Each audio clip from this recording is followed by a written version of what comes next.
It Pays to Play. How Play Improves Business Culture. Written and read by Kristi Herold. To my 3 children, Cassidy, Andy, and Dax, as well as my 3 bonus children, Nicholas, Georgia, and Ian. Whether we are playing a card game, going on hikes, throwing a disc, or playing guitar and singing, I thank you for indulging my love of play.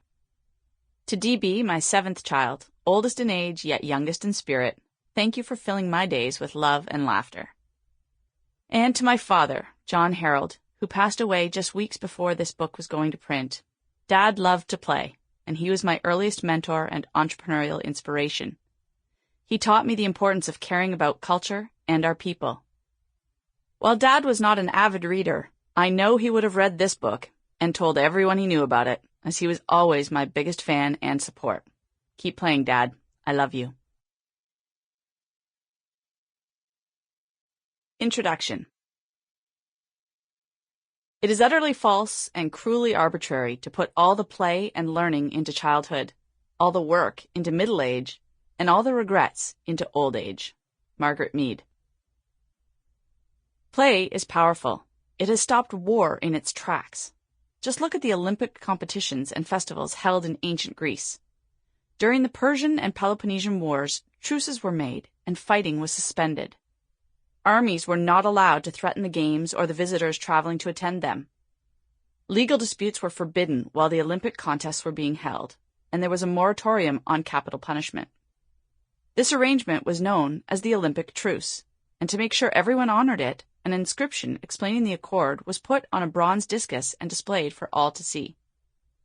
The ancient Greeks valued the art of playing games so much that it took precedence over fighting, leading them to take the remarkable step of suspending all war maneuvers, legal squabbles, army attacks, and death sentences until playtime was over.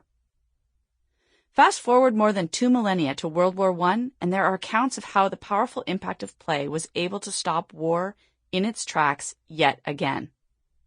In December of 1914, German and Allied troops were actively engaged in war. But as Christmas approached, something changed.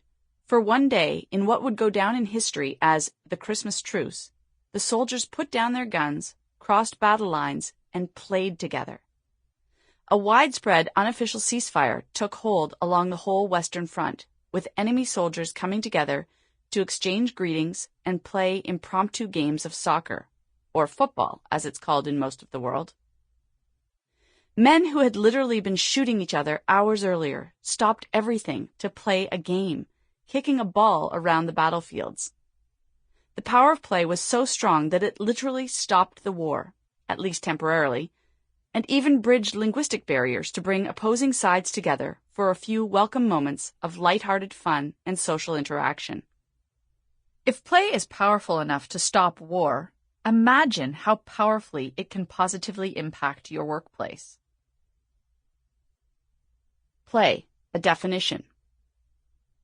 Verb, engage in activity for enjoyment and recreation rather than a serious or practical purpose.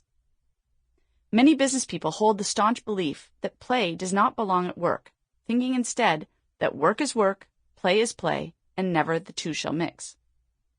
Yet Margaret Mead, a daring, independent woman who was not afraid to explore and discuss taboo or challenging topics, and who has been a model for all those willing to learn and challenge the status quo, is known for having said, "It is utterly false and cruelly arbitrary to put all the play and learning into childhood, all the work into middle age, and all the regrets into old age."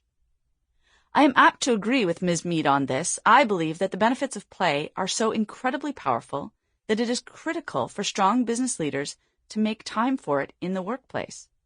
And I believe that in doing so, you will see improvements in retention, engagement, physical and mental health, energy, creativity, and customer satisfaction.